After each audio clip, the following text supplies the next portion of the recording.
అది మొదటి నేను ముందుకు వెళ్తాను. మా మొదటి కొరింథీ 10వ అధ్యాయం 11వ వచనం అమ్మ. దాని తర్వాత రోమిలికి రాష్ట్ర పత్రిక 15వ అధ్యాయం 4వ వచనం.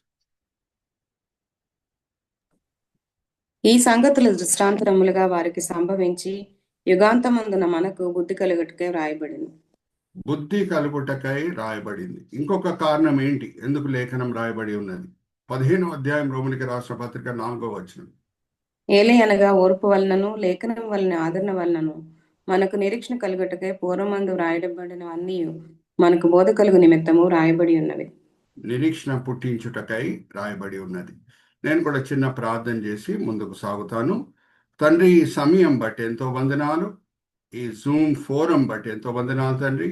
ఇజ్రాయెల్ బ్రదర్కి, విజయ్ బ్రదర్కి మీరు ఇచ్చిన దర్శనము భారం బట్టి ఎంతో వందనాలు.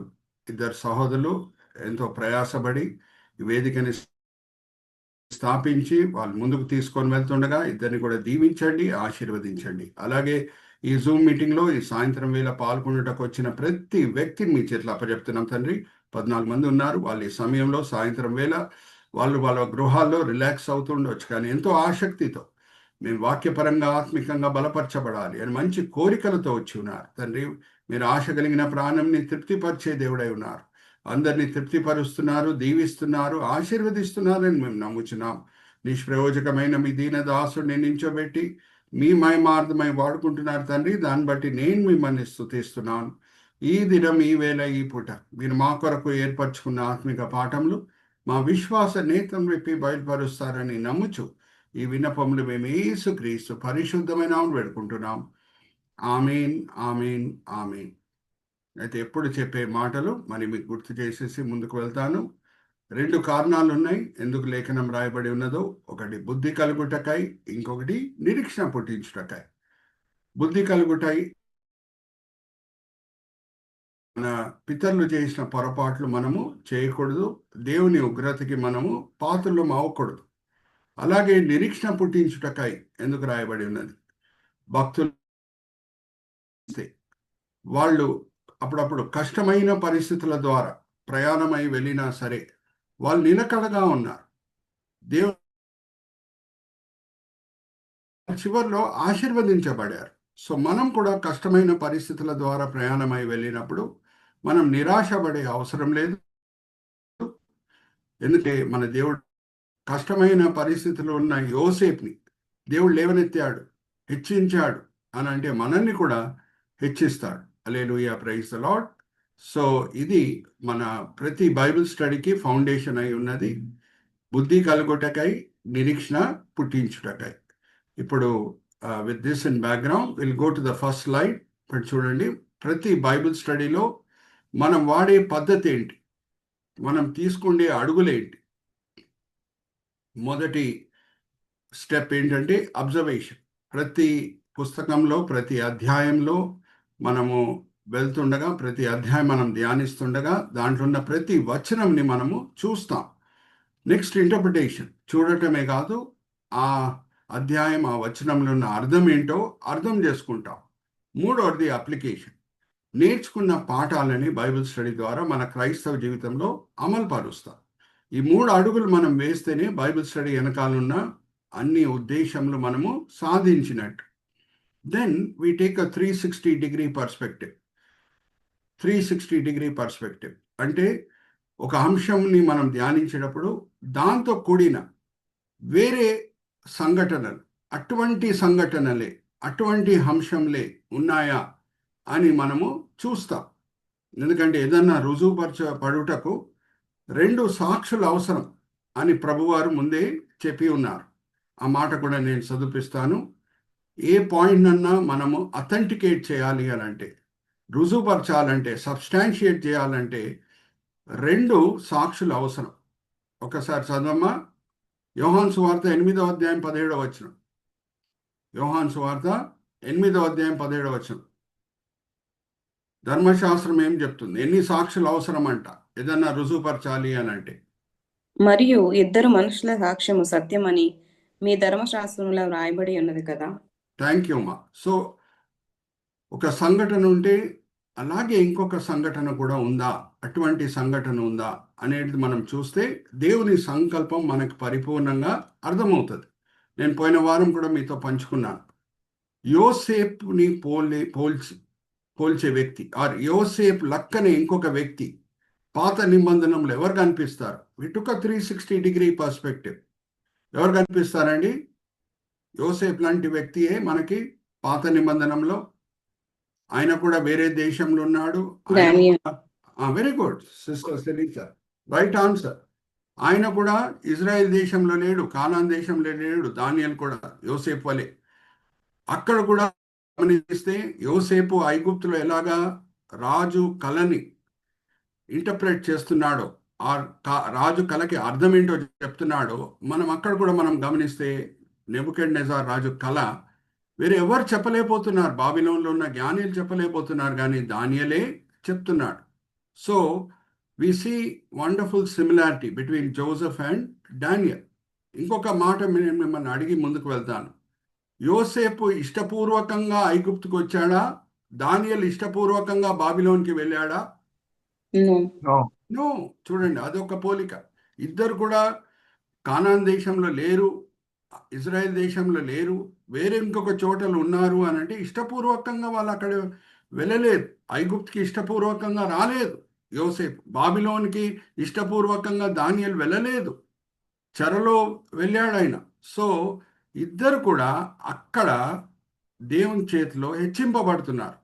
ఇంకొక మాట, ఇంకొక సిమిలారిటీ ఏమనంటే, నేను మీతో ఎప్పుడు పంచుకుంటూ ఉంటాను, లోకంని పరిపాలించిన రాజ్యములు సమయమనుసారంగా మనం చూస్తే మొదటిగా ఫస్ట్ ఐగుప్తు, దాని తర్వాత అషూర్లు, మూడవది బాబిలోన్, నాలుగవది మాదీయ పార్శికులు, ఐదవది గ్రీక్, ఆరో రాజ్యము రోమా రాజ్యం, రాబోయే 7వ రాజ్యము క్రీస్తు విరోధి రాజ్యం. ఇప్పుడు చిన్న ఇజ్రాయెల్ దేశంలో దేవుడు చేసిన గొప్ప కార్యములేంటో, ఆ దేవుడు ఈ కార్యం చేయబోతున్నాడు, ఆ కార్యం చేయబోతున్నాడని ప్రవక్త చెప్తే చిన్న ఇజ్రాయెల్ దేశంలో ఉన్న ప్రజలు దేవుడు ఎంత గొప్ప దేవుడు అని గ్రహిస్తారు, ఆయనను పూజిస్తారు. మంచిది, హల్లెలూయా, ప్రైజ్ ది లార్డ్. చిన్న ఇజ్రాయెల్ దేశం. కానీ లోకంని పరిపాలించిన రాజ్యములు ఐగుప్తన్న, బాబిలోన్ అన్న, అక్కడున్న రాజుల ముందు నించోని, అక్కడున్న ప్రజల ముందు నించోని యెహోవా దేవుడు ఎంత గొప్ప దేవుడు అని సేవకులు రుజువుపరుస్తే దేవుని నామం ఇంకా ఎక్కువగా మహిమపరచబడుతుందా లేదా అడుగుతున్నా మిమ్మల్ని. Yes or no? సో చూడండి, యోసేపు ఐగుప్తు రాజ్యం ఆ సమయంలో లోకంని పరిపాలిస్తున్నది, దానియేలు బాబిలోన్ రాజ్యం ఆ లోకంని పరిపాలిస్తున్నది. ఆ సమయంలో దేవుని ప్రతినిధులుగా, దేవుని రాయబారులుగా యెహోవా దేవుడు ఎంత గొప్ప దేవుడు అని వాళ్ళు చూపించారు. So these are the wonderful similarities between Daniel and Joseph. So we take a 360 perspective. Okay, ఇప్పుడు with this in background let's go to the outline. మనం ఎక్కడి వరకు వచ్చామో ఒకసారి మనం చూద్దాం. నేను బ్రీఫ్ రీక్యాప్ చేసేసి ముందుకు వెళ్తాను. మొదటి 7 వచనాలు providence. Brother Vijay, point of cursor at providence. దేవుని చిత్తం, సంకల్పం ప్రకారంగా జరిగిన సంఘటనని మనం ఏమంటాం? ప్రావిడెన్స్. అకస్మాత్తుగా జరిగిన సంఘటనని మనం ఏమంటాం? కోయిన్సిడెన్స్. సో ఫారో రాజుకి కల రావటము అది అకస్మాత్తుగా జరిగిన సంఘటన కాదు, అది దేవుని చిత్తం ప్రకారంగా జరిగిన సంఘటన. ఒక కళ కాదు, 2 కళలు వచ్చినాయి. ఇంకా 8వ వచనం, ఆ కళ కనంగానే ఆయనలో కలవరం పుడుతుంది. ఏంటి, ఏం జరగబోతుంది, ఈ కళ వెనకాల ఉన్న అర్థం ఏంటి అనేది మనం చూస్తున్నాం. 9వ వచనం నుంచి 13వ వచనం పాత్వే, అంటే ఆ కళ వల్లనే యోసేపు బయటికి వచ్చాడు.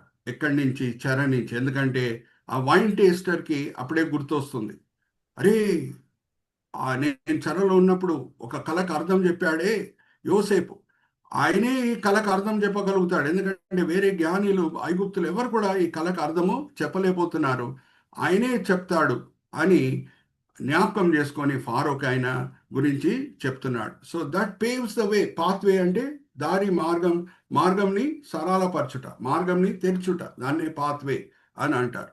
అయితే 14వ వచనం ప్రెసెంటెడ్. ఏ వస్త్రాలు ఆయన చెరలో ఉన్నప్పుడు వేసుకొని ఉన్నాడో యోసేపు, అదే వస్త్రాలతో తీసుకొని వచ్చారండి ఫారో ముందు. అడుగుతున్నా మిమ్మల్ని, నో. ను రాజు ముందు తీసుకొని రావాలంటే ఆ రాజు హోదా, ఆ, ఆయన స్టేటస్ తగ్గట్టు ఈయనకు కూడా వస్త్రం వేసి తీసుకొని వస్తున్నారు. 15-16 వచనాలు ప్రీసెప్ట్ అండ్ ప్రిన్సిపల్ చాలా ముఖ్యమైనది. ఏమనంటే రాజు పరిపూర్ణంగా యోసెఫ్ మీద ఆధారం పడుతున్నాడు. వేరే జ్ఞానులు చెప్పలేకపోతున్నారు నా కలకు అర్థం, నువ్వే చెప్పాలి అని అన్నప్పుడు ఆ సందర్భంని వాడుకొని ఆయనని హెచ్చించుకోలేదు యోసెఫ్.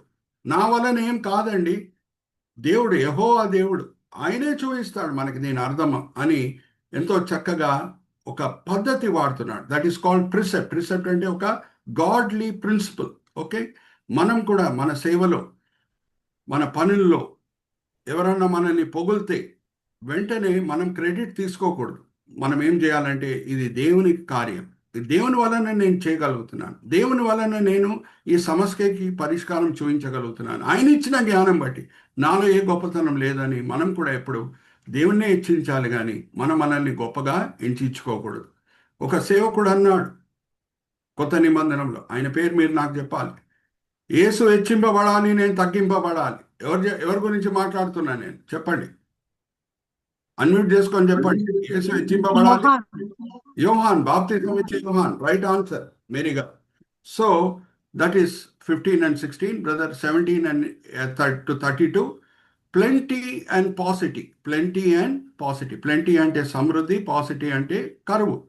Brother Vijay point cursor brother. So ఆ కళ అర్థం చెప్తున్నాడు. 7 సంవత్సరాలు ఏమవుతుంది అని అంటే సమృద్ధియే సమృద్ధి కలుగుతుంది.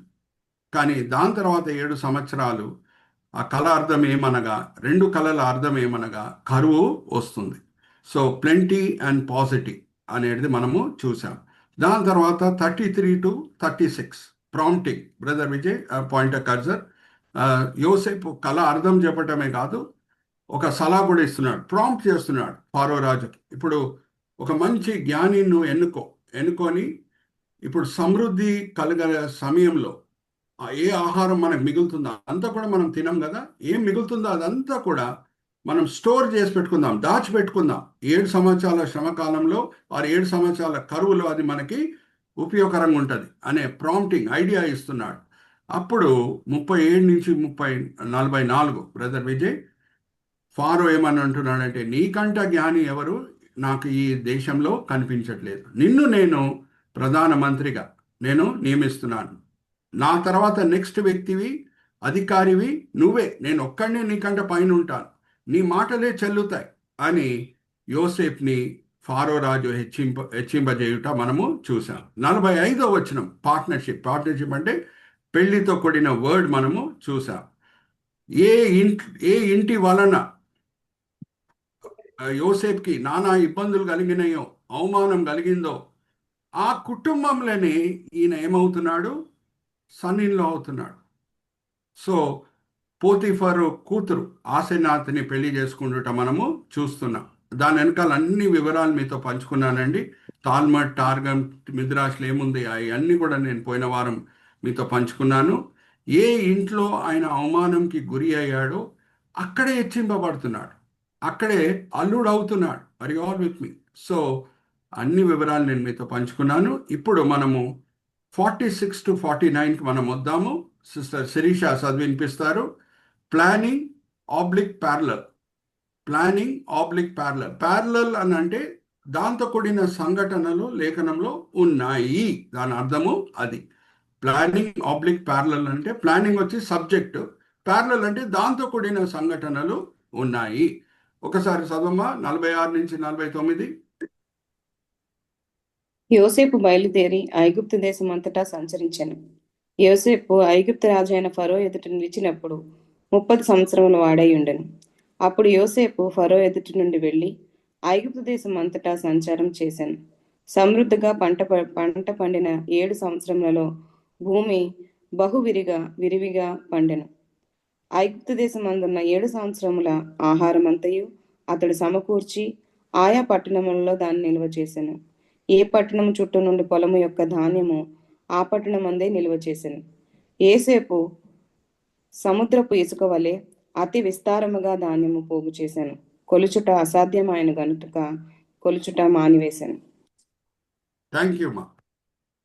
సమృద్ధి కాలం 7 సంవత్సరాల్లో సమృద్ధి కాలంలో పంటలు పండినప్పుడు ఏం చేశాను? ఇంగ్లీష్లో చెప్పాలంటే గ్రానరీస్ తయారు చేశాను, స్టోర్ హౌసెస్ తయారు చేశాను. మిగిలిన ఆహారం అంతా కూడా, మిగిలిన పంటలన్నీ కూడా ఆయన దాన్ని దాచిపెట్టాను. దాంతో కూడిన పిక్చర్ కూడా మనం చూద్దాము. Brother Vijay, let's go to next slide. Next slide. ఇక్కడ రైట్ సైడ్ చూడండి. రైట్ సైడ్, యా, చూడండి. యోసేపు సూపర్వైజ్ చేస్తున్నాడు. ఓకే, అక్కడ స్టోర్ హౌసెస్ కట్టేశాడు. ప్రజలు ఏమేం మిగులుతుందో, ఏం పంటలు మిగులుతున్నాయో దాన్ని అంతని కూడా వర్కర్స్ చూడండి, గ్రానరీస్ లోపల, స్టోర్ హౌసెస్ లోపల తీసుకొని వెళ్తున్నారు. Brother Vijay point cursor at workers taking the grain in to the store houses. Okay, ఇంకా అక్కడ వెళ్ళిన తర్వాత చక్కగా కట్టబడిన కంటైనర్స్లో అన్ని కూడా దాచిపెడుతున్నారు. కింద పిక్చర్ మీద కూడా కర్సర్ పెట్టండి బ్రదర్. కింద పిక్చర్ చూడండి. అక్కడ కట్టబడిన కంటైనర్స్లో పంటలన్నిటిని కూడా, ధాన్యం అన్నిటిని కూడా దాచిపెడుతున్నారు. సో ఇక్కడ ఇంగ్లీష్లో పైన ఒక హెడింగ్ చూపిస్తున్నాను, జాగ్రత్త వినండి. We are taking 360 perspective. 360 perspective, connected subject ఏముంది అని మనం చూస్తున్నాం. సో ఒక కామన్ థింగ్ ఏంటంటే ఇక్కడ చూడండి పైన, brother Vijay point cursor, he who fails to plan plans to fail. He who fails to plan plans to fail. దేవుడు మనకి ఏం జరగబోతుంది అని చూపించినప్పుడు మన జాగ్రత్తలు మనం పాటించకుండా ఉంటే నష్టం మనదే. దేవుడు చూపించకుండా ఉంటే అది వేరే సంగతి, మనకు సాకులు ఉన్నాయి. అలాగా జాగ్రత్తలు పాటించకుండా ఉండుటకు మనకు సాకులు ఉన్నాయి. కానీ దేవుడు చూపించినప్పుడు మన జాగ్రత్తలు మనం పాటించాలి. ఆ కష్టమైన పరిస్థితి రాబోతుందని దేవుడు ముందే మనకి బయలుపరిచినప్పుడు మనము సిద్ధపడాలి. ఇక్కడ లెఫ్ట్ సైడ్ మనకి ఇంకొక వ్యక్తి కనిపిస్తున్నాడు. ఆయన ఏదో తయారు చేస్తున్నాడు. ఎవరది? లెఫ్ట్ సైడ్ పిక్చర్ చెప్పండి. దేవుడు అదే, we are taking 360 perspective. We are connecting to the related topics. ఆయన కూడా దేవుడు ముందే బయలుపరిచాడు. నేను మిమ్మల్ని అడుగుతున్నా ఒక ప్రశ్న, దేవుడు బయలుపరచకుండా సడన్ గా ఒక దినము వరదలు వచ్చినాయమ్మా? అడుగుతున్నా నేను మిమ్మల్ని. ముందే బయలుపరిచాడు. వరదలు వస్తాయని దేవుడు ముందే బయలుపరిచాడు. నువ్వు సిద్ధపడు అని ముందే దేవుడు హెచ్చరించాడు నోవాని. అందుకు దేవుడు హెచ్చరికల బట్టి, దేవుడు నడిపింపు బట్టి సరి అయిన ఓడని ఆయన సిద్ధపరుస్తున్నాడు. Brother Vijay point cursor at the ark being constructed.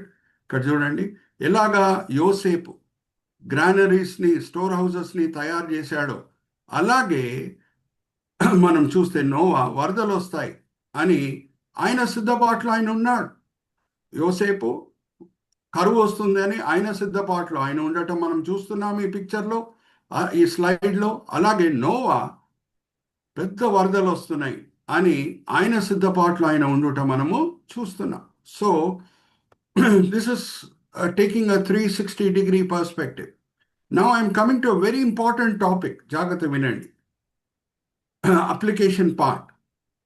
Application తో కూడిన స్టెప్ మనం తీసుకోకుండా ఉంటే బైబిల్ స్టడీ వెనకాల ఉన్న ముఖ్యమైన ఉద్దేశంలని మనము సాధించినట్టు కాదు. So now we are coming to the application. జాగ్రత్తగా వినండి. మనకు కూడా దేవుడు ఏదో బయలుపరిచాడు. Hallelujah, praise the Lord. సూచనలు ద్వారా దేవుడు మనతో మాట్లాడి ఉన్నాడు. ఆరోహణం త్వరలో జరగబోతుంది. Hallelujah, praise the Lord. మన సిద్ధపాటు ఏంటి? మన బైబిల్ స్టడీ గ్రూప్ పేరే ఏంటి? Alert and awake. Hallelujah, praise the Lord. Let's go to the next slide, Brother Vijay. Miracle in front of our eyes. మా దేవుడు, జాగ్రత్తగా వినండి, సూచనలు లేకుండా కూడా ఆరోహణము జరిగించవచ్చు. కానీ ఎందుకు సూచనలు? మనల్ని సిద్ధపరచుటకు, నోవాని సిద్ధపరచుటకు దేవుడు ముందే నోవాతో మాట్లాడాడు. ఏమని? వరదలు రాబోతున్నాయి. యోసేపుని సిద్ధపరచుటకే యోసేపుతో ముందే మాట్లాడాడు. ఏమని? కరువు రాబోతుందని. మనతో ఎలాగ మాట్లాడుతున్నాడు? సూచనల ద్వారా. ప్రభువారు ఏమన్నారు? ఆయన శిష్యులు అడిగినప్పుడు, ప్రభువా నీ రాకడ సమీపంగా ఉందని మేము గ్రహించాలంటే ఏ సూచనలు ఉంటాయి? ప్రభువారు అనేక సూచనలు పంచుకున్నారు. మనం అంతా కూడా ఈరోజు ధ్యానిస్తే మనకు సమయం ఉండదు. కానీ అందరూ 2 కళ్ళతో చూసే ఒక సూచనని మీ ముందు తీసుకొని వస్తున్నాను. అంజురపు చెట్టు తిరిగి ఎప్పుడు ఫలిస్తుందో, ఎప్పుడు అది చిగురిస్తుందో అప్పుడు మీరు గ్రహించవచ్చు మనుష్య కుమారుడు ద్వారం దగ్గరే ఉన్నాడు. అంజురపు చెట్టు ఏంటి? యెర్మయా గ్రంథం 24వ అధ్యాయం మనం చదివితే అది ఇజ్రాయెల్ దేశం. Hallelujah, praise the Lord. Brother Vijay, let's go to the next slide. Rebirth of Israel ఇక్కడ చూడండి. 2000 సంవత్సరాలుగా 70 AD నుంచి రోమా సైన్యం 70 ADలో వచ్చి ఏం చేసింది? యెరూషలేంని తగలబెట్టేసింది, ఆలయంని తగలబెట్టేసింది, గోడలను కూలగొట్టింది, ఇజ్రాయెల్లో ఉన్న యూదులను అందరినీ కూడా చెదరగొట్టింది. వాళ్ళు దేవుని ఉగ్రతకి పాత్రలు అయ్యారు. ఎందుకు? సువార్తను వాళ్ళు అంగీకరించలేదు, మనసుని కఠోరపరుచుకున్నారు, యేసుని మెస్సయ్యగా అంగీకరించలేదు. సో పేతురు పలికిన ఆ వార్నింగ్ నెరవేర్చబడింది. పేతురు ఏమంటున్నాడు? యేసుక్రీస్తు ప్రభు వారి గురించి చెప్తూ, యూదులందరూ నించొని ఉన్నారు, ఒక గొప్ప అద్భుతం జరిగింది, పుట్టినప్పటి నుంచే కుంటివాడిని స్వస్థపరిచారు పేతురు, యోహాన్. అక్కడ ప్రజలు ఆశ్చర్యపడి కూడినప్పుడు పేతురు ప్రసంగిస్తున్నాడు, ఒక ప్రవచనాన్ని ఆధారం చేసుకొని ప్రవచిస్తున్నాడు. దేవుడు ముందే చెప్పలేదా? నాలంటి ప్రవక్తను వస్తాడని మోషే ద్వారా పలకలేదా? మోషేకి మెస్సయ్యకి పోలికలు ఉంటాయి అని చెప్తూ ఒక వార్నింగ్ ఇస్తున్నాడు. ఆ వాక్య భాగం మనం చదువుదామా? 3వ అధ్యాయం 22వ వచనం మా అపోస్తల కార్యం 3వ అధ్యాయం 22వ వచనం నుంచి చదవమ్మా.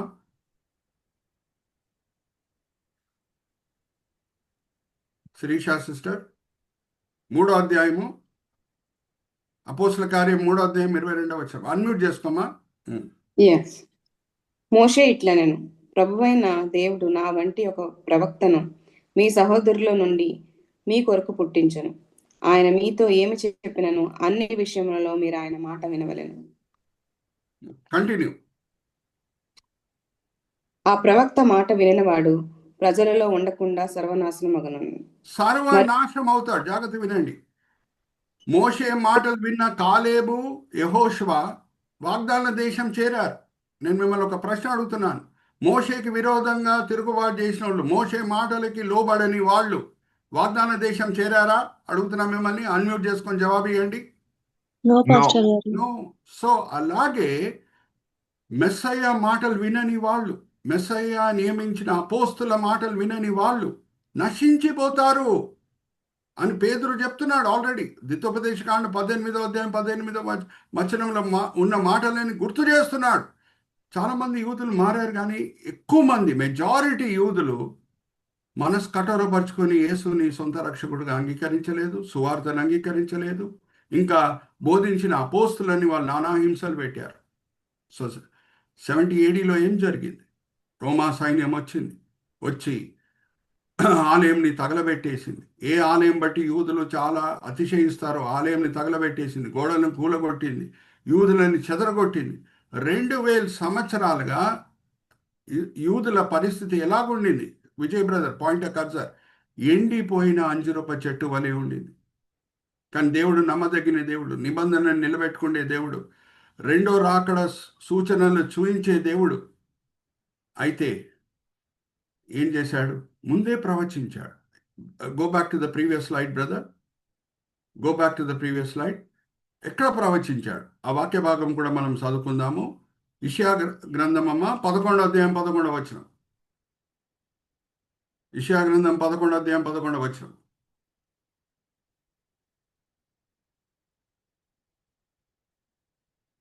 ఒకసారి చదవమ్మా, అన్మ్యూట్ చేసుకోమా. ప్రవచనాలు. ఆ దినమున శేషించు తన ప్రజల శేషమును అష్షూరు నుండి, ఐగుప్తులో నుండి, పత్రోసులో నుండి, కూషులో నుండి, ఏలాములో నుండి, షీనారులో నుండి, హామాతులో నుండి, సముద్ర ద్వీపములో నుండి విడిపించి రప్పించుటకు యెహోవా రెండవ మారు తన చేయి చాచును. రెండో మారు చేయి చాచును అంటే మొదటిసారి ఎప్పుడు? బాబిలోన్ చెర నుంచి తీసుకొని వచ్చాడు. చెదిరిపోయిన యూదులు, చెరకు వెళ్ళిన యూదులు మొదటిసారి వచ్చాడు. బాబిలోన్ చెర నుంచి. ఇది రెండోసారి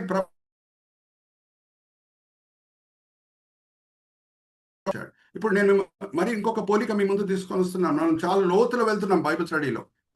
ఇంకొక పోలిక మీ ముందు తీసుకొని వస్తున్నాను. బాబిలోన్ చెరకి వాళ్ళు వెళ్ళారు అని అంటే, జాగ్రత్త వినండి, బాబిలోన్ చెరకి వాళ్ళు వెళ్ళారు అని అంటే మరి వాళ్ళు దేవునికి విరోధంగా ఏదో కార్యం చేసినట్టేనా? అవునా కాదా? ఎస్. విగ్రహారాధన చేస్తున్నారు, దేవుని మాటలకు లోబడలేదు. అయితే జాగ్రత్తగా వినండి, ఎంత స్పష్టమైన పోలిక మనకు కనిపిస్తుందో. ఈ మాట చెప్పినప్పుడు మీకు అర్థమవుతుంది. మనం లోతులో వెళ్తున్నాం బైబిల్ స్టడీలో. సో ఏం జరిగింది వాళ్ళు బాబిలోన్ చెరకి వెళ్ళుటకు? అప్పటి వరకు పన్నులు కడుతున్నాడు జెడెకియా రాజు. బాబిలోన్ లోకంని పరిపాలిస్తున్నది. లోకంని పరిపాలిస్తున్నదంటే దాని అధికారము ఇజ్రాయెల్ దేశం మీద కూడా ఉంది. జెడెకియా భయంకరమైన దుష్టుడు జెడెకియా రాజు, విగ్రహారాధికుడు, పన్నులు కడుతున్నాడు. కానీ ఏమైందంట? ఒకసారి చదువుదామా? 2వ దినవృత్తాంతం 36వ అధ్యాయం తీయమ్మా. 2వ దినవృత్తాంతం 36వ అధ్యాయం 11వ వచనం నుంచి చదువు.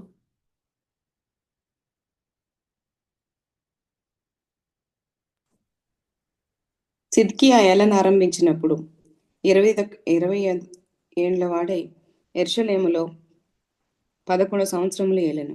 అతడు తన దేవుడైన యెహోవా దృష్టికి చెడు నడత నడుచుచు, ఆయన నియమించిన ప్రవక్త అయిన యిర్మీయా మాట వినకయు, తను తాను తగ్గించుకొనకయు ఉండెను. మరియు దేవుని నామమును బట్టి తన చేత ప్రమాణం చేయించిన నెబుకద్నెజరు రాజు మీద అతడు తిరుగుబాటు చేసెను. అతడు మొండితనం వహించి ఇశ్రాయేలు దేవుడైన యెహోవా వైపు తిరుగక తన మనస్సును కఠినపరుచుకొనెను. అదియుగాక యాజకుల్లోను జనులలోను చాలా ఇంపార్టెంట్ పాయింట్ కి నేను వస్తున్నాను. నెబుకద్నెజర్ రాజుకి విరోధంగా తిరుగుబాటు చేసెను. అప్పుడు నెబుకద్నెజర్ రాజుకి కోపం వచ్చింది. ఆయన వచ్చాడు, వీళ్ళని ఏం చేశాడు? యుద్ధంలో ఈ సరౌండెడ్ జెరూసలేం, వీళ్ళని ఓడగొట్టినట్టు చేశాడు. దాని తర్వాత అందరినీ ఏం చేశాడు? చెరకి తీసుకొని వెళ్ళాడు. ఆయన కూడా ఆలయంని తగలబెట్టాడు, గోడలను కూలగొట్టాడు. ఒకసారి మనం చూద్దామమ్మా దాంతో కూడిన వాక్య భాగము. ఇప్పుడు 17వ వచనంకి మనం వచ్చేద్దామమ్మా. 17వ వచనం నుంచి ఎంత స్పష్టంగా మనకి పోలికలు కనిపిస్తున్నాయి చూడండి. 70 AD అండ్ 586 BC. ఈ సంఘటన ఎప్పుడు జరిగింది? ఈ జెడెకియా రాజు నెబుకద్నెజర్ రాజుకు విరోధంగా తిరుగుబాటు చేయుట 586 BCలో జరిగింది. ఓకే, అప్పుడు ఏం జరిగింది? ఇట్లా చేసినప్పుడు, నెబుకద్నెజర్ రాజుకు విరోధంగా తిరుగుబాటు చేసినప్పుడు ఏం జరిగింది? 17వ వచనం నుంచి చదవమ్మా. అదే 2వ దినవృత్తాంతం 36వ అధ్యాయం 17వ వచనం నుంచి. అన్మ్యూట్ చేసుకోమా. ఆయన వారి మీదికి కల్దీయుల రాజును రప్పింపగా అతడు వారికి పరిశుద్ధ స్థలముగానున్న మందిరములోనే వారి యవ్వనులను ఖడ్గము చేత సంహరించెను. అతడు యవ్వనుని రప్పించాను, దేవుడు రప్పించాను. బాబిలోన్ రాజుని దేవుడు రప్పించాను. ఈయన తిరుగుబాటు చేసేటట్లు ఈయన మనసుని కఠోరపరిచాను దేవుడు. ఇంకా చదవమ్మా. అతడు యవ్వనుల యందైనను, యువతుల యందైనను, ముసలివారి యందైనను, నెరసిన వంటకులు గల వారి యందైనను కనికరింపలేదు. దేవుడు వారందరినీ అతని చేతికి అప్పగించెను. మరియు బబులోను రాజును పెద్దవేమి చిన్నవేమి, దేవుని మందిరపు ఉపకరణములన్నింటినీ, యెహోవా మందిరపు నిధులలోనిదేమి, రాజు నిధులలోనిదేమి, అధిపతుల నిధులలోనిదేమి దొరికిన ద్రవ్యం అంతయు బబులోనుకు తీసుకొని పోయాను. అదియుగాక కల్దీయుల దేవుని మందిరమును తగులబెట్టి యెరూషలేము ప్రాకారమును పడగొట్టి దాని యొక్క నగరులన్నింటినీ కాల్చివేసి దానిలోని ప్రశస్తమైన వస్తువులన్నింటినీ బొత్తిగా పాడు చేసిరి. ఖడ్గముల చేత. వినండి, 70 ADకి 586 BCకి పోలికలు కనిపిస్తున్నాయా లేదా? Yes or no? ఎస్. జాగ్రత్త వినండి. ఇప్పుడు మరి ఇంకా లోతులో వెళ్దాం. మనం అడుగు బై అడుగు మనం వెళ్దాం. ఇది బైబిల్ స్టడీ కాబట్టి ఇంత లోతులో వెళ్తున్నాం. జాగ్రత్త వినండి. యేసుక్రీస్తు ప్రభు వారు పరిచర్య చేసేటప్పుడు ఆ పెంతెకోస్తు దినమున సంఘము జన్మించినప్పుడు అప్పుడు కూడా ఇజ్రాయేలీలు రోమా రాజ్యం కిందే ఉన్నారు కదా. Yes or no? రోమా రాజ్యం పరిపాలన కిందే ఉన్నారు కదా. పొంతి Yes. పిలాతు అప్పుడు కూడా అధిపతికి ఉన్నాడు కదా, అవునా కాదా? Yes. Yes, yes. అప్పుడు రోమా రాజ్యం రావట్లేదే, వచ్చి ఆలయంని తగలబెట్టట్లేదే, యూదులను చెదరగొట్టట్లేదే. అప్పుడు ఎందుకు? రీజన్ ఏంటి? జాగ్రత్తగా వినండి. అప్పటికి యేసుక్రీస్తు ప్రభువారు పరిచర్య చేసే సమయంలో ఇంకా సువార్త పరిపూర్ణంగా కంప్లీట్ కాలేదు. సువార్త అంటే ఏంటి? లేఖనం ప్రకారంగా యేసు జన్మించెను, లేఖనం ప్రకారంగా పరిశుద్ధమైన జీవితం జీవించెను, లేఖనం ప్రకారంగా శిల్వ మరణం పొందెను, లేఖనం ప్రకారంగా పునరుద్ధానుడై సమాధి మీద విజయం పొంది బయటికి వచ్చాను. అదే సువార్త. జాగ్రత్త వినండి. కానీ సువార్త పరిపూర్ణంగా ఫినిష్ అయినప్పుడు, రక్షణ ప్రణాళిక శిల్వ మీద పరిపూర్ణంగా ఫినిష్ అయినప్పుడు పెంతెకోస్తు దినం నుంచి సువార్త బోధింపబడటం స్టార్ట్ అయింది. అది 29 ఏడీలో. జాగ్రత్తగా వినండి. 29 ఏడీలో సంఘం జన్మించింది. 29 ఏడీ టు 70 ఏడీ 41 సంవత్సరములు దేవుడు అవకాశం ఇస్తూనే ఉన్నాడు యూదులకి. దాని తర్వాత ఏం జరిగింది? ఎందుకు సడన్గా రోమా సైన్యం రావాలి వీళ్ళకి విరోధంగా? వీళ్ళు జెడెక్యా రాజు వలె మనసులో కఠోరపరచబడి మేము రోమా రాజ్యంకి పన్నులు కట్టము అని అన్నారు. Hallelujah, praise the lord. Are you seeing the stark similarity? Are you all with me? yes or no? చెప్పండి. Yes, Pastor. వీళ్ళు కూడా ఎందుకు? వాళ్ళకి ఏం తల తిరిగిందండి రోమిలకి? యేసుక్రీస్తు ప్రభువారు పరిచర్య చేసేటప్పుడు సంఘం జన్మించిన సమయంలో ఏ సైన్యం రాలేదు కదా. రోమా సైన్యం వచ్చిందా? వచ్చి ఆలయంని తగలబెట్టిందా? యూదులను చెదరగొట్టిందా? లేదే. 41 సంవత్సరములు దేవాది దేవుడు యూదులకు అవకాశం ఇస్తూనే ఉన్నాడు. అప్పుడు కూడా మనసు వాళ్ళు కఠోరపరుచుకున్నారు సువార్తకు విరోధంగా. అయితే దేవుడే చేసింది. జాగ్రత్త వినండి. జెడెక్యా రాజుని మనసు కఠోరపరిచి నెబుకద్నెజారుకు విరోధంగా తిరుగుబాటు ఎలాగ చేయించాడో అలాగే ఇక్కడ కూడా ఏం చేయించాడు దేవుడు? వీళ్ళు యూదుల నాయకులు 70 ఏడీలో ఉన్న నాయకులు రోమా రాజ్యంకి విరోధంగా తిరుగుబాటు చేసినట్లు చేశాడు. ఉర్దూలో ఒక సేయింగ్ ఉంది, జబ్ గీదడ్కి మౌత్ ఆతా హే షేర్ కే ఓర్ బాగ్తా హే. అర్థమైందా? తెలుగులో చెప్పండి. జబ్ గీదడ్కి మౌత్ ఆతా హే షేర్ కే ఓర్ బాగ్తా హే. ఏమై చెప్పండి, ఇజ్రాయెల్ బ్రదర్ అన్న చెప్పాలి. హైదరాబాద్ ఉర్దూ తెలిసిన వ్యక్తి. What is the meaning of that? అయ్యా, ఒక తోడేలో చావుకు దగ్గరైనప్పుడు సింహం వైపు పరిగెడుతుందంట. Very good brother Israel.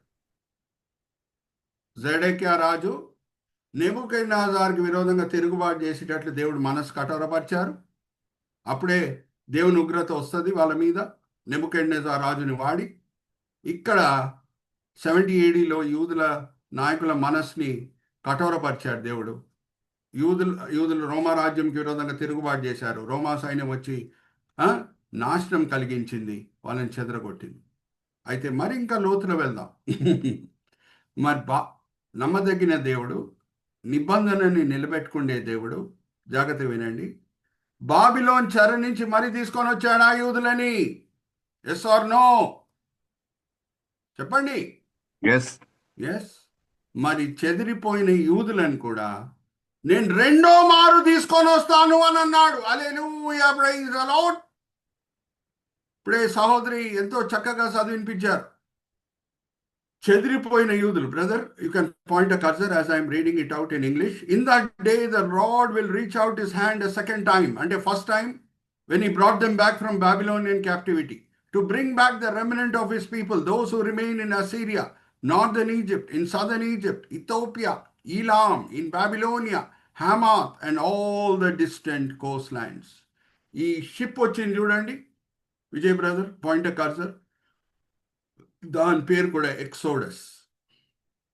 ఎక్కడి నుంచి బయలుదేరి వచ్చింది? ఆ మ్యాప్ కూడా నేను మీకు చూపిస్తున్నాను. మార్సీల్ అనే పట్టణం, ఫ్రాన్స్ దేశంలో సముద్రం పక్కన ఉన్న పట్టణం. అక్కడ ఉన్న యూదులను తీసుకుంది. యూగోస్లావియా దేశంలో ఉన్న యూదులను తీసుకుంది. అలాగే సిప్రస్ అనే ఐలాండ్ ద్వీపం, అక్కడి నుంచి యూదులను తీసుకొని హైఫా పోర్ట్కి వచ్చింది. Are you all with me? Israel దేశం మరీ తిరిగి జన్మించింది. ఇప్పుడు ఇదంతా కూడా ఎందుకు రెండో రాకడ సూచనగా మనకు కనిపిస్తుంది. ప్రభువారు ముందే చెప్పారు, అంజురపు చెట్టు తిరిగి ఎప్పుడు ఫలిస్తుందో మీరు గ్రహించవచ్చు, మనుష్య కుమారుడు ద్వారం దగ్గరే ఉన్నాడని. ఇంకా కొంచెం లోతులు వెళ్తే, మీరు ఆల్రెడీ ప్రకటన గ్రంథం బైబిల్ స్టడీలో కూడా పాల్గొన్నారు, ఇది నేను మీకు చూపిస్తున్నాను. నోవా సిద్ధపడ్డాడు, యోసేఫ్ సిద్ధపడ్డాడు, మరి మనం క్రైస్తవంగా మనం సిద్ధపడుతున్నామా? ఇంత తేటగా సూచనలు మనకు కనిపించినప్పుడు, let's go to the next slide brother. నేను మిమ్మల్ని ఒక ప్రశ్న అడుగుతున్నాను ఈ స్లైడ్ చూపించే ముందు. 2000 సంవత్సరంలో ఇజ్రాయేలీ లేరండి వాగ్దాన దేశంలో. ప్రజలు లేకుండా ఉంటే ఆ వాగ్దాన దేశము పాలు తేనె ప్రపంచ దేశం అరణ్యంగా మారిపోతుంది, అడవిగా మారిపోతుంది. మృగాల సంఖ్య పెరిగిపోతుంది. నేను మిమ్మల్ని అడుగుతున్న ఒక ప్రశ్న, మీరు ఇంట్లో 2 వీక్స్ లేకుండా హాలిడేకి వెళ్ళి 2 వీక్స్ తర్వాత వస్తే మీకు స్పైడర్ వెబ్స్ కనిపించవా? Yes or no? ఎస్. మరి 2000 సంవత్సరంలో వీళ్ళు లేరు అని అంటే, ప్రజలు లేకుండా ఉంటే ఏమవుతుంది? ఒక భూమి అడవిగా మార్చబడుతుంది. సో ఎవరున్నారు 2000 సంవత్సరాలు వీళ్ళు లేనప్పుడు? అరాబీలు ఉన్నారు. ఎవరున్నారు? అరాబీలు ఉన్నారు. వీళ్ళు 70 సంవత్సరాలు లేనప్పుడు ఎవరున్నారు? సమరీయులు ఉన్నారు. వీళ్ళు తిరిగి వచ్చి మరి ఆలయం కట్టుకునే సమయంలో, తిరిగి వచ్చి గోడ కట్టుకునే సమయంలో సమరీయులు ఆటంకపరిచారు వీళ్ళని. అప్పుడే నెహెమియా శ్రద్ధతో గోడ కట్టాడు, జెరుబ్బెబెల్ శ్రద్ధతో ఆలయం కట్టాడు. ఎందుకు శ్రద్ధ అనే మాట ఎందుకు వాడుతున్నాను? సులభమైన పరిస్థితిలో ఆలయం కట్టబడలేదు, సులభమైన పరిస్థితిలో గోడ కట్టబడలేదు కాబట్టి జాగ్రత్తగా వినండి. సో ఎవరు ఆటంకపరిచారు? వీళ్ళు తిరిగి వచ్చినప్పుడు ఆ 70 సంవత్సరాలు వీళ్ళు లేని సమయంలో ఉన్న సమరయులు వీళ్ళని ఆటంకపరిచారు. ఇప్పుడు 2000 సంవత్సరాలు వీళ్ళు లేరు అని అంటే ఎవరున్నారు? అరాబీలు ఉన్నారు. ఇప్పుడు నేను మరి మిమ్మల్ని ఒక ప్రశ్న అడుగుతాను. యూదులు తిరిగి వస్తే వాగ్దాన దేశంకి స్వాగతం పలుకుటకు పూలదండలతో నించుంటారా అరాబీలు? చెప్పండి. నో. అయితే ఏం జరుగుతున్నది ఇక్కడ చూడండి. Jewish Arab conflict, west Asia crisis. ప్రతిదినం మనం సోషల్ మీడియాలో చూసుకుంటున్నాం, ప్రతిదినం మనము ప్రెస్ మీడియాలో చూసుకుంటున్నాం. గాజాలో వీళ్ళు వెళ్ళి వేసే బాంబు, గాజా నుంచి వచ్చి టెర్రరిస్ట్ యూదులని చంపివేయుట, ఇక్కడి నుంచి రాకెట్లు అక్కడ వెళ్తున్నాయి, అక్కడి నుంచి రాకెట్లు ఇక్కడ వస్తున్నాయి. పక్కనున్న అరాబీల్ దేశంలో ఇరాను, జార్డన్, సిరియా, అందరు అరాబీలు యూదులకు అగెయిన్స్ట్గా ఉన్నారు. ఇప్పుడు ఏం జరుగుతుంది? సంఘం ఆరోహణమైన తర్వాత, జాగ్రత్తగా వినండి, సంఘం ఆరోహణమైన తర్వాత 7 సంవత్సరాల శ్రమకాలంలో ఈ లోకంని పరిపాలించుటకు వచ్చే దుష్టుడు, ఒక నాయకుడు, ఆయనే క్రీస్తు విరోధి. ఆ క్రీస్తు విరోధి ఎలాగా లేఖనంలో వర్ణించబడాడు? Let's go to the next slide. Sister Shirisha చదివేటప్పుడు ఎక్కడెక్కడ కర్సర్ పెట్టి చూపించాలో విజయ్ బ్రదర్ అక్కడ కర్సర్ పెట్టి చూపిస్తారు. 6వ అధ్యాయం 1-2 వచనాలు చదవమ్మా. ప్రకటన గ్రంథం 6వ అధ్యాయం 1-2 వచనాలు. ఆ గొర్రెపిల్ల ఆ 7 ముద్రలలో మొదటి దానిని విన్నప్పుడు నేను చూడగా ఆ 4 జీవుల్లో ఒకటి రమ్ము అని ఉరుము వంటి స్వరముతో చెప్పుట వింటిని. మరియు నేను చూడగా ఇదిగో ఒక తెల్లని గుర్రము కనబడెను. దాని మీద ఒకడు విల్లు పట్టుకొని కూర్చుండి ఉండెను. అతనికి ఒక కిరీటం ఇయ్యబడెను. అతడు జయించుటకు బయలు వెళ్ళెను. ఈయన ఎవరు? క్రీస్తు విరోధి. మిమ్మల్ని ఒక ప్రశ్న అడుగుతున్నాను, చేతిలో విల్లు ఉంది కానీ బాణం ఉందా? అంటే దాని అర్థం ఏంటి? ఈయన రక్తం చిందించకుండా తెలివితేటలు వాడి ప్రజలని ఆయన వైపు ఆకర్షించుకుంటాడు. రక్తం చిందించకుండా. ఆయనని దానియేలు గ్రంథం ఎలాగ వర్ణిస్తుందో అది కూడా చూద్దాం. తీయమ్మా దానియేలు గ్రంథం 8వ అధ్యాయం 25వ వచనం. దానియేలు గ్రంథం 8వ అధ్యాయం 25వ వచనం. బైబిల్స్ అండర్లైన్ చేసుకోండి. మా శిరీష చదివినిపించమ్మా.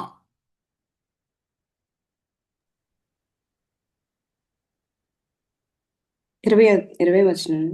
దానియేలు గ్రంథం 8వ అధ్యాయం 25వ వచనం. మరియు అతడు ఉపాయం కలిగిన వాడై మోసము చేసి తనకు లాభము తెచ్చుకొనెను. ఉపాయం కలిగిన వాడాయి, ఉపాయం కలిగిన వాడాయి, మోసం చేసి ప్రజలని ఆయన వైపు తిప్పుకుంటాడు, లాభం తెచ్చుకుంటాడు. ఇప్పుడు నేను మిమ్మల్ని ఒక ప్రశ్న అడుగుతున్నాను. ప్రపంచం అంతా కూడా చూస్తున్నది యూదుల అరబీల మధ్యన గొడవ, ఉక్రెయిన్ రష్యా మధ్యన గొడవ, ప్రపంచం అంతా కూడా చూస్తున్నది. ఇప్పుడు ఒక నాయకుడు వచ్చి యూదుల అరబీల మధ్యన సమాధానం కలిగిస్తే, ఉక్రెయిన్ రష్యా మధ్యన సమాధానం కలిగిస్తే ప్రజలు తప్పట్లు కొట్టారా? అడుగుతున్నా, ఆ నాయకుడిని చూసి తప్పట్లు కొట్టారా? Yes. Or no? Yes. అదే జరుగుతుంది. మనం ఆరోహణమై వెళ్ళిపోయిన తర్వాత క్రీస్తు విరోధి లోక నాయకుడిగా ఎలాగ ఎంచబడతాడు?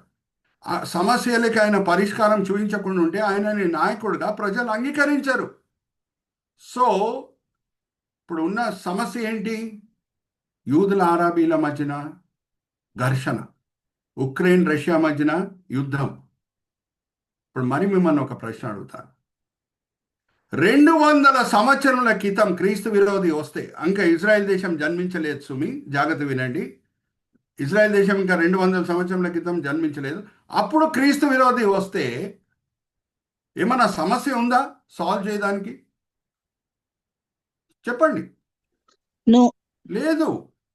ఇప్పుడు సమస్య ఉంది కాబట్టి ఆయన పాత్రకి ఒక విలువ అనేది ఉంది. ఇజ్రాయెల్ దేశం మరి I'm looking at the chain reaction, ఒకటి తర్వాత ఒకటి ఎలాగా ఆధారం పడి ఉందో, ఒక సంఘటన ఇంకొక సంఘటనతో ఎలాగా కనెక్ట్ అయి ఉందో, ఆధారం పడి ఉందో మీ ముందు తీసుకొని వస్తున్నాను.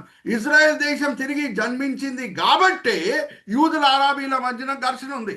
యూదుల అరబీల మధ్యన ఘర్షణ ఉంది కాబట్టే క్రీస్తు విరోధి పాత్రకి ఒక నెసెసిటీ ఉంది. Are you all understanding? 200 సంవత్సరాల క్రితం ఇజ్రాయెల్ దేశమే లేదు కదా. అప్పుడు సంఘం ఆరోహణం అవుతే 7 సంవత్సరాల శ్రమకాలంతో కూడిన వేరే సంఘటనలు వీలు కావు. Are you all understanding? So ఇదంతా మన కళ్ళ ముందు జరిగే విషయాలు. ఇజ్రాయెల్ దేశం తిరిగి జన్మిస్తేనే కొన్ని సంఘటనలు జరగడానికి వీలు ఉంటుంది. యూదుల అరబీల మధ్యన గొడవలు ఉంటేనే, యూదుల అరబీల మధ్యన ఘర్షణ ఉంటేనే క్రీస్తు విరోధికి ఒక పాత్ర నేడుతుంది. ఇంకొక మాట అనుకుందాం, 200 సంవత్సరాల క్రితమే ఇజ్రాయెల్ దేశం కూడా జన్మించింది. Okay, let's go step by step. అప్పుడు కూడా 200 సంవత్సరాల క్రితమే యూదుల అరబీల మధ్యన ఘర్షణ ఉంది. క్రీస్తు విరోధి వచ్చాడు, వాళ్ళ ఇద్దరి మధ్యన సమాధానం తీసుకొని వచ్చాడు.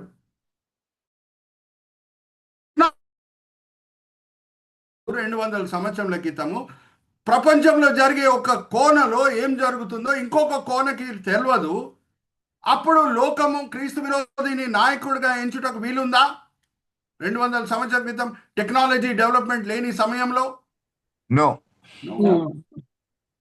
ఇప్పుడు అన్ని కూడా సూచనలు ఎంత తేటగా కనిపిస్తున్నాయి చూడండి. హల్లెలూయా, ప్రైజ్ ది లార్డ్. ఎంత తేటగా కనిపిస్తుంది ఆరోహణం సమీపంగా ఉంది అని. అరే, క్రీస్తు విరోధి రాకడనే సమీపంగా కనిపిస్తుంటే ఆరోహణం దానికంటే ముందు జరగాలి, ఇంకా ఎంత సమీపంగా ఉంది ఒకసారి ఆలోచించండి. నోవా సిద్ధపడేను వరదల కొరకు, యోసేపు సిద్ధపడేను కరువు కొరకు. మనం క్రైస్తవులంగా ఆరోహణం కొరకు సిద్ధపడుతున్నామా? This is the most important application part. Are you all with me? మన బైబిల్ స్టడీ హెడ్డింగ్ ఏంటి? Alert and awake. నా సంబంధం దేవునితో సరిగా ఉందా? నా సంబంధం దేవునితో సరిగా ఉంది అని అంటే ఒక వాక్య భాగం నాకు వర్తించాలి. ఆ వాక్య భాగం ఏంటో నేను చదివిస్తున్నాను. అపోస్తల కార్యం 9వ అధ్యాయం 31వ వచనం చదవమ్మా. అపోస్తల కార్యం 9వ అధ్యాయం 31వ వచనం. కావున యూదయ గలిలయ సమరయుల దేశమందంతటి సంఘము క్షేమాభివృద్ధి నందుచు సమాధానము కలిగి ఉండెను. మరియు ప్రభువునందు భయమును పరిశుద్ధాత్మ ఆదరణ కలిగి నడుచుకొనుచు విస్తరించుచుండెను. పరిశుద్ధాత్మ ఆదరణ, భయభక్తి కలిగి నడుచుకోవటం క్రైస్తవులు చేస్తున్నారంట. జాగ్రత్త వినండి. ఈ పరిశుద్ధాత్మ ఆదరణ ఎప్పుడు ఉంటుంది? నేను దేవునితో సరి అయిన సంబంధం కలిగి ఉండి భయభక్తితో ఆయనని సంతోషపరిచే జీవితం జీవించినప్పుడే నా హృదయంలో పరిశుద్ధాత్మ ఆదరణ ఉంటుంది. మా మొదటిగా ఆరోహణమైన వ్యక్తి హానోక్ గురించి ఏమని రాయబడి ఉన్నది? ఆయన దేవుడితో నడుచుకున్నాడా, దేవునితో నడుచుకోలేదా? అడుగుతున్నా మిమ్మల్ని. నడుచుకున్నారు. నడుచుకున్నాడు. ఆమోస్ గ్రంథం 3వ అధ్యాయం 3వ వచనం ఏం చెప్తుంది? ఒకసారి తీయండి. ఆమోస్ గ్రంథం 3వ అధ్యాయం 3వ వచనం.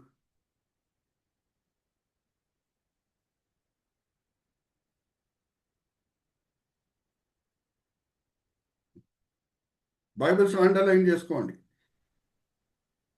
సమ్మతింపకుండా ఇద్దరు కూడి నడుతురా, ఎరదొగక సింహము అడవిలో గర్జించిన. to walk together unless they have agreed to do so. ఇద్దరు కలిసి ఎప్పుడు నడుచుకోగలుగుతారు? ఇద్దరు ఆలోచనలు ఒకే రకంగా ఉంటే, ఇద్దరికి కూడా ఒక విషయం నచ్చి ఉంటేనే ఇద్దరు కలిసి నడుచుకోగలుగుతారు. ఆర్ యు ఆల్ విత్ మీ? హానోకు దేవుణ్ణి సంతోషపరిచే జీవితం జీవిస్తున్నాడు కాబట్టి దేవునితో నడుచుకోగలిగాడు. ఆది సంఘం గురించి ఏమని రాయబడి ఉన్నది? భయభక్తితోను పరిశుద్ధాత్మ ఆదరణతోను వాళ్ళు నడుచుకుంటున్నారు. హల్లెలూయా, ప్రైజ్ ది లార్డ్. ఆత్మ లేని వాడు ఆయన వాడు కాదు. రోమిలికి రాసిన పత్రిక 8వ అధ్యాయం 9వ వచనం చదవమ్మా. రోమిలికి రాసిన పత్రిక 8వ అధ్యాయం 9వ వచనం. షీబా, దేవుని ఆత్మ మీలో నివసించుచున్న ఎడల మీరు ఆత్మ స్వభావం గలవారే గాని శరీర స్వభావం గలవారు కారు. ఎవడైనను క్రీస్తు ఆత్మ లేనివాడైతే వాడు ఆయన వాడు కాడు. క్రీస్తు వాడు కాకుండా ఉంటే ఆత్మ లేనివాడు ఆయన వాడు కాదు. ఇప్పుడు పరిశుద్ధాత్మ దేవుడు మనలో ఉన్నాడు అని అంటే ఆయన పేరే ఆదరణకర్త. మన హృదయంలో జీవజలం పొర్లుతుందా లేదా? ఆదరణ ఉంటుందా లేదా? Yes. ఉంటుంది. Yes. నేను 43 సంవత్సరాలు ప్రభుత్వం నడుచుకున్నాను. ఎప్పుడన్నా ఏ తప్పు కార్యమన్నా నేను చేస్తే తాత్కాలికంగా ఆదరణని పోగొట్టుకున్న దినములు ఉన్నాయి. పరిశుద్ధ ఆత్మని దుఃఖించకూడి అని ఉన్నది. నేను దుఃఖించిన దినములు ఉన్నాయి, దుఃఖించిన సంఘటనలు ఉన్నాయి. మరి ప్రభువా తప్పైపోయిందని పశ్చాత్తాపం పొందినప్పుడు మరి ఆదరణకర్త ఆదరణ నాలో పుట్టిస్తాడు. నేను మీకు ఇది చూపిస్తున్నాను చూడండి. దీన్ని మెనోరా అని కూడా అంటారు, దీపస్తంభము అని కూడా అంటారు. ఈ దీపస్తంభము పరిశుద్ధాత్మ ఏమేమి మనలో పుట్టిస్తుందో దానికి గుర్తయి ఉన్నది. నేను ఇజ్రాయెల్ నుంచి తీసుకొని వచ్చిన మెనోరా ఇది. జాగ్రత్తగా వినండి. 7 అంతుల ఆత్మతో దేవుడు మిమ్మల్ని దీవించునుగాక అనే మాటలు మనం వింటూనే ఉంటాం. ఎందుకు 6 అంతుల ఆత్మ కాదు? ఎందుకు 8 అంతుల ఆత్మ కాదు? ఎందుకు 7 అంతుల ఆత్మ? చూడండి అందరూ. ఇప్పుడు ఇక్కడ జాగ్రత్తగా చూడండి. నేను సిస్టర్ శిరీషాతో ఇషియా గ్రంథం 11వ అధ్యాయం 2వ వచనం చదివించబోతున్నాను. ఇషియా గ్రంథము 11వ అధ్యాయం 2వ వచనం. 7 మీకు కనిపిస్తాయి చూడండి. ఇప్పుడు యెహోవా జ్ఞాన వివేకములకు ఆధారముగా ఫస్ట్ నుంచి చదవమ్మా. యెహోవా ఆత్మ. మిడిల్ది ఏంటి? పరిశుద్ధాత్మ అంటే అది యెహోవా ఆత్మ. Okay, next. జ్ఞాన వివేకములకు ఆధారముగా ఆత్మ. జ్ఞానము వివేకం పక్కన పక్కన ఉన్నాయి చూడండి. జ్ఞానము వివేకం పుట్టించే ఆత్మ. ఆలోచన బలమునకు ఆధారముగా ఆత్మ. ఆలోచన బలము కలిగించే ఆత్మ. ఇక్కడ 2 కనిపిస్తున్నాయి చూడండి. నెక్స్ట్. తెలివిని యెహోవా ఎడల భయభక్తులను పుట్టించు ఆత్మ. తెలివిని భయభక్తిని పుట్టించు ఆత్మ. ముఖ్యమైనది. ఇప్పుడు తెలివి, జ్ఞానం, ఎన్నో వర్డ్స్ ఉన్నాయి కదా. మరి ఇంకొకసారి చదవమ్మా. నేను ఇప్పుడు ఇదే మెనోరాని చూపించి నేను మిమ్మల్ని ఒక ప్రశ్న అడుగుతున్నాను. ఫస్ట్ యెహోవా ఆత్మ అనేది విడిగా ఉంది. ఓకే, యెహోవా ఆత్మ అనేది విడిగా ఉంది. దాని తర్వాత ప్రతి 2 విషయాలు ఒకే స్వరంతో పలుకబడిన మాటలు. మరి చదవమ్మా 11వ అధ్యాయం 2వ వచనం. యెహోవా ఆత్మ జ్ఞాన వివేకములకు ఆధారముగా ఆత్మ. జ్ఞాన వివేకము. Are you seeing interconnection or not? ఈ మెనోరాలు ఉన్న ల్యాంప్ స్టాండ్స్ కనెక్టెడ్ గా ఉన్నాయా లేవా? జ్ఞాన వివేకము కనెక్టెడ్ గా ఉందా లేదా? Yes. Hallelujah, praise the Lord. Bible study అంటే మనం లోతులో పోవాలి, అప్లికేషన్ పార్ట్కి రావాలి. నెక్స్ట్ ఏమమ్మా? యెహోవా ఆత్మ ఏం చేయును? ఆలోచన బలమునకు ఆధారముగా ఆలోచన భయం. చూడండి, ఒకే స్వరంతో పలకబడిన మాటలు, ఇట్లా ఇంటర్ కనెక్షన్ చూడండి. నెక్స్ట్ తెలివిని యెహోవా ఎడల భయభక్తులను పుట్టించు ఆత్మ. తెలివి భయభక్తి పుట్టించు ఆత్మ. ఏ ఆదరణకర్త మన హృదయంలో ఆదరణ, పరలోక ఆదరణ పుట్టిస్తున్నాడో ఆయనే కావాల్సిన దేవుని పట్ల భయభక్తి కూడా పుట్టిస్తాడు. హల్లెలూయా, ప్రైజ్ ద లార్డ్. అమ్మా, ఈ విషయం బట్టి మనం భయభక్తితోనూ ఆదరణతోనూ ఆత్మ ఆదరణతోనూ నడుచుకుంటున్నామా అనేది, ఇది భార్య భర్తకి సర్టిఫికేట్ ఇవ్వలేదు, భర్త భార్యకి సర్టిఫికేట్ ఇవ్వలేడు, తల్లిదండ్రులు పిల్లలకి సర్టిఫికేట్ ఇవ్వలేరు, పిల్లలు తల్లిదండ్రులకి సర్టిఫికేట్ ఇవ్వలేరు. ఇది ప్రతి వ్యక్తి వ్యక్తిగతంగా పరీక్షించుకోవాలి. Hallelujah, praise the lord. Am I alert అనే విషయం బట్టి I have to examine myself. నా మనసులో పొర్లే జీవజలము, అడుగుతున్నా మిమ్మల్ని, నా మనసులో పొర్లే జీవజలం నా భార్య అనుభవించగలుగుతుందా? చెప్పండి. నో. లేదు, No. నేనే అనుభవించాలి, నేనే రుచి చూడాలి. అలాగే మా పాస్టమ్మ గారి మనసులో పొర్లే జీవజలము ఏంటో నేను రుచి చూడలేను, ఆమెనే రుచి చూస్తుంది. ఆర్ యు ఆల్ విత్ మీ? అందుకే 2 కొరింథీ 13వ అధ్యాయం 5వ వచనం, 2 కొరింథీ 13వ అధ్యాయం 5వ వచనం, బైబిల్స్ అండర్లైన్ చేసుకోండి. మీరు విశ్వాసము రాయబడి ఉన్నది గల అక్కడ. మీరు విశ్వాసము గలవారై ఉన్నారో లేదు ఉమ్, మిమ్మల్ని మీరే పరిశోధించుకొని చూచుకొనుడి, ఉమ్, మిమ్మల్ని మీరే పరీక్షించుకొనుడి. ఉమ్. మీరు భ్రష్టులు కాని ఎడల యేసుక్రీస్తు మీలోనున్నాడని మిమ్మల్ని గూర్చి మీరే ఎరుగరా? యేసు మీలో ఉన్నాడు అనేది మీకు తెలియకుండా ఉంటుందా? యేసు భౌతికంగా వచ్చి మన హృదయంలో నివసించలేడు, పరిశుద్ధాత్మకు వచ్చి నివసిస్తాడు. పరిశుద్ధాత్మగా వచ్చి నివసించినప్పుడు ఒట్టి చేతులతో రాడు, కావాల్సిన భయభక్తి తీసుకొని వస్తాడు, కావాల్సిన ఆదరణ తీసుకొని వస్తాడు. Are you all with me? పరీక్షించుకోండి, యేసు మీలో ఉన్నాడా లేదా. కొరింథీ సంఘంకి రాయబడిన పత్రిక. Are you all with me? So యోసేపు కరువు కొరకు సిద్ధపడేను, అలాగే నోవా వరదల కొరకు సిద్ధపడేను. మనము ఆరోహణం కొరకు సిద్ధపడుతున్నామా? Are you all with me? We're going very deep into this Bible study. Okay, జాగ్రత్తగా వినండి. ఇంకా నోవా వేరేళ్ళకి చెప్పాడా లేదా? ఆయన ఒక్కడే సిద్ధపడ్డాడా, లేకపోతే ఆయన అన్న తమ్ముళ్ళకు కూడా చెప్పాడా లేదా? అందరికి చెప్పాడు. చెప్పాడు. అప్పుడు నమ్మలేదు వాళ్ళు. ఓడ లోపల వెళ్ళిన వాళ్ళు ఎవరు? ఇప్పుడు నేను ఇజ్రాయెల్ బ్రదర్తో లివింగ్ బైబిల్ రెడీగా పెట్టమని చెప్తున్నాను. ఇజ్రాయెల్ బ్రదర్కి రెడీగా లివింగ్ బైబిల్ 3వ అధ్యాయము 1 పేతురు 19వ వచనం నుంచి, అలాగే 1 పేతురు 4వ అధ్యాయం 6వ వచనం. ఇజ్రాయెల్ బ్రదర్ మనకి ఇంగ్లీష్లో కూడా లివింగ్ బైబిల్ నుంచి చదివి వినిపిస్తారు. జాగ్రత్త వినండి. నోవా చెప్పాడు, జాగ్రత్త వినండి. కానీ అప్పుడు ఆయన సొంత తమ్ముళ్ళు చెల్లెలు కూడా నమ్మలేదు.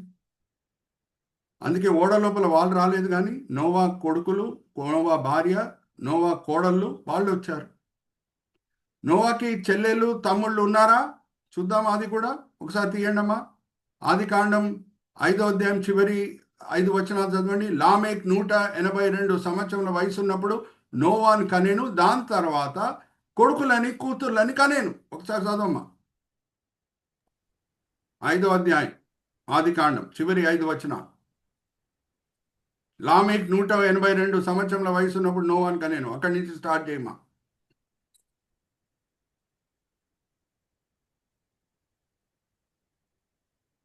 అన్మ్యూట్ చేసుకో, చదవమ్మా.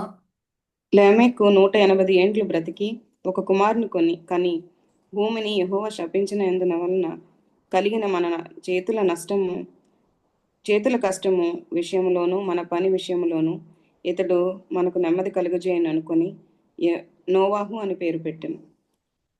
లెమెకు నోవాహును కనిన తర్వాత ఏ 190 ఏండ్లు బ్రతికి కుమారులను కుమార్తెలను కనెను. సో లేమెకు రెక్కల నోవాకి తమ్ముళ్ళు చెల్లెళ్ళు ఉన్నారు, కానీ ఈయన ఓడ సిద్ధపరిచే సమయంలో వరదలు వస్తున్నాయని చెప్పే సమయంలో వాళ్ళు నమ్మలేదు, అందుకు వాళ్ళు ఓడ లోపల రాలేకపోయారు.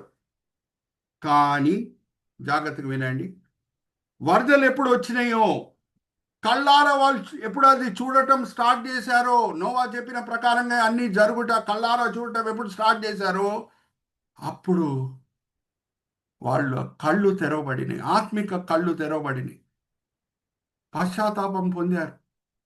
ప్రభువా తప్పు అయిపోయింది, మా అన్నయ్య గారు చెప్పిన మాటలు మేము వినలేదు, ఇప్పుడన్నా క్షమించు అని పశ్చాత్తాపం పొంది శారీరకంగా చనిపోయారు, కానీ పరలోకం చేరారు. హల్లెలూయా, ప్రైజ్ ద లార్డ్. చివరి గడియలో మారు మనసు పొందిన సాంసోను అప్పటి వరకు పాపం చేసి దేవుని ఉగ్రతకి పాత్రుడయ్యాడు, కానీ దాగోను ఆలయంలో చివరి గడియలో పశ్చాత్తాపం పొందినప్పుడు వేలలతో చనిపోయాడు, కానీ సాంసోన్ పరలోకం చేరాడా లేదా చెప్పండి? చేరాడు. అలాగే వీళ్ళు కూడా చివరి గడియలో మారుమనసు పొందారు, శారీరకంగా చనిపోయారు, కానీ వాళ్ళకు కూడా సువార్త బోధింపబడింది. ఇప్పుడు ఇజ్రాయెల్ బ్రదర్ మనకి చదివినిపిస్తారు. యేసుక్రీస్తు ప్రభువారు 7వ మాట పలికి, తండ్రి నీ చేతిలో నా ఆత్మని సమర్పిస్తున్నానని చెప్పి ఎక్కడ వెళ్ళాను యేసుక్రీస్తు ప్రభువారు? 1 పేతురు 3వ అధ్యాయం చదవండి బ్రదర్, ఇజ్రాయెల్ బ్రదర్, 21వ వచనం నుంచి. That, by the way, 21st? You can read from verse 18.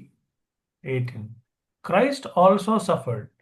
He died once for the sins of all us guilty sinners, although he himself was innocent of any sin at any time, that he might bring us safely home to God. But though his body died, his spirit lived on. And it was in the spirit that he visited the spirits in prison and preached to them, spirits of those who, long before in the days of Noah, had refused to listen to God. అక్కడ వెళ్ళి సువార్త బోధించాడు. హల్లెలూయా, praise the lord. వాళ్ళని దేవుడు నరకంకి తోసివేయలేదు, ఒక ప్లేస్లో పెట్టాడు. అందుకే ఇప్పుడు 1 పేతురు 4వ అధ్యాయం 6వ వచనం లివింగ్ బైబిల్లో, That is why the good news was preached even to those who were dead, killed by the flood. అందుకే సువార్త బోధింపబడింది వరదల వలన చనిపోయిన వాళ్ళ కొరకు కూడా. హల్లెలూయా, ప్రైజ్ ద లార్డ్. ఇప్పుడు మనము Israel brother, Vijay brother, టిఎల్బి Daniel గారు, శిరీష సిస్టర్ అందరు కూడా, మన స్నేహితులు బంధువులకు అందరు కూడా చెప్తున్నారు, ఆరోహణం జరగబోతుంది, నమ్మండి, ఎత్తబడే సంఘంలో మీరు ఉండాలి, లేకపోతే 7 సంవత్సరాల శ్రమకాలంలో మీరు ఉండిపోతారు, 7 సంవత్సరాల శ్రమకాలంలో ఇది జరుగుతుంది, అది జరుగుతుంది, చిన్న నరకంని మీరు అనుభవిస్తారు, క్రీస్తు విరోధి అనే నాయకుడు వస్తాడు అని మనం ఇప్పుడు చెప్తున్నాం. బహుశా ప్రజలు ఇప్పుడు నమ్మట్లేదు, నోవా తమ్ముళ్ళు చెల్లెల వల్ల ఇప్పుడు నమ్మట్లేదు. కానీ మరి మిమ్మల్ని ఒక ప్రశ్న అడుగుతున్నాను, 7 సంవత్సరాల శ్రమకాలంలో మనం జరిగినట్టే వాళ్ళు కళ్ళారా చూసినప్పుడు నోవా చెల్లెలు తమ్ముళ్ళు ఎలాగా మారు మనసు పొందారో, మన స్నేహితులు మిత్రులు కూడా మారు మనసు పొందడానికి ఆస్కారం ఉందా లేదా? Yes. Hallelujah, praise the Lord. అందుకే మన బైబిల్ స్టడీ గ్రూప్ పేరేంటి? Alert and awake.